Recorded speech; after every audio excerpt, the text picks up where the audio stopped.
Good afternoon, Year 11, and welcome today to your screencast for Conflict and Tension, where we're going to look at the failure of the League of Nations in the 1920s and specific examples of the failures of the League of Nations in the 1920s that we're going to look at today, the special commissions, and then the failure to stop war. So the special commissions then, the failures can also be remembered as successes. So we looked in the last screencast at the successes of the special commissions, and we looked at the Economic and Financial Committee, and we also looked at the Opium Board, but we can now look at the failures of these. So the failures of the Financial and Economic Commission really kind of can be evidenced by the fact that it did nothing to be able to stop the Great Depression. And then you can go on to talk about the fact that the negative impact the Great Depression had on the League of Nations.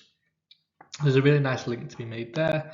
And the fact that the Opium Board, although some countries in the League of Nations did stop selling opium, some countries didn't because they made a lot of money from the trade, which showed members of the League of Nations to be selfish.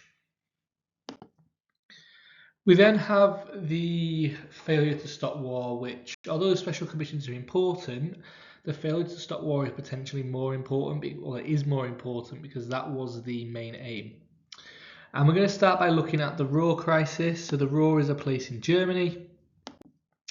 And when Germany failed to pay back reparations because of the economic crisis in Germany in the early 1920s, France invaded Germany.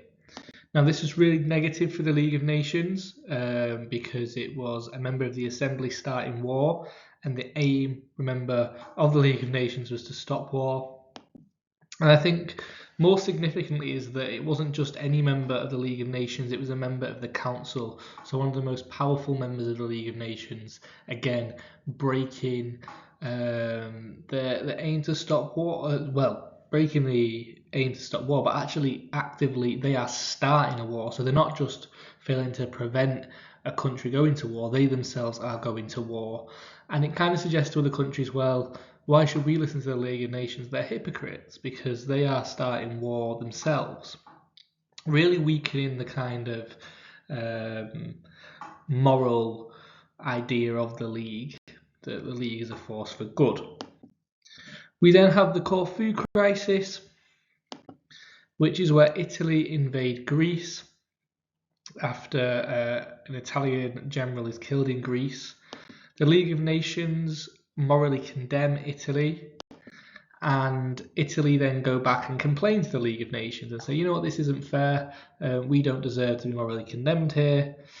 And because Italy put pressure on the League of Nations, the League of Nations then all of a sudden switch and they say, Greece, you're in the wrong, you need to pay Italy money. And because Greece is the weaker country, they have to accept that.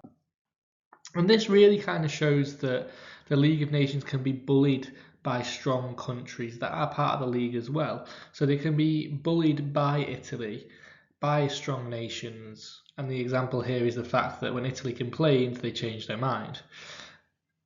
And it also shows the League of Nations to be untrustworthy because when we look at the Bulgaria crisis, Bulgaria do the exact same thing as Italy, but the League of Nations forced Bulgaria to retreat. Whereas with Italy, they don't force Italy to retreat.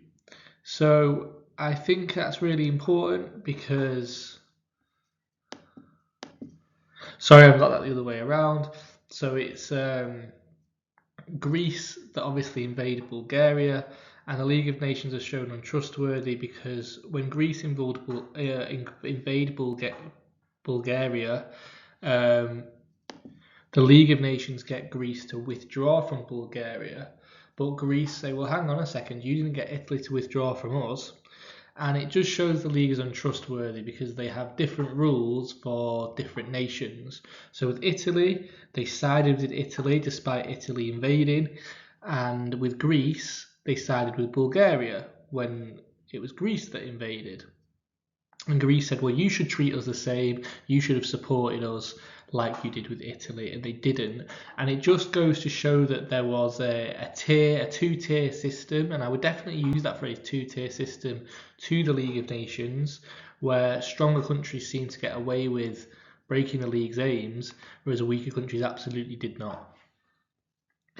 And I think a really interesting source to kind of show the League of Nations here is this image, and we've got the French leader here at the time, and he's holding a newspaper saying the occupation of Corfu. So the French leader is looking at Italy, and he's read this about the Italian invasion of Corfu, and he's thinking, oh, you're breaking the rules of the league.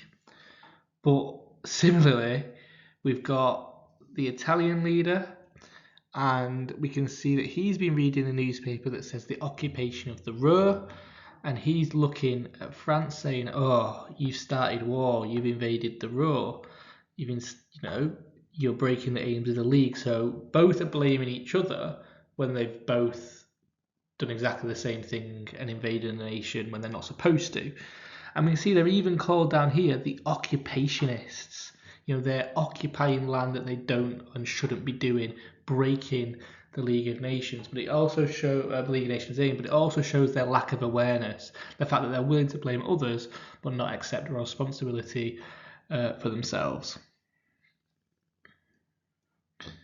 And I think just one final point is that's quite interesting. We can see here it's made in Punch, which is a London magazine, a British magazine.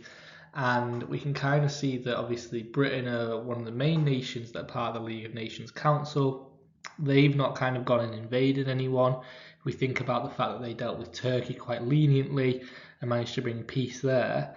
I would really be highlighting here the fact that Britain are probably quite worried about these events and see this as like a real detriment to the League of Nations.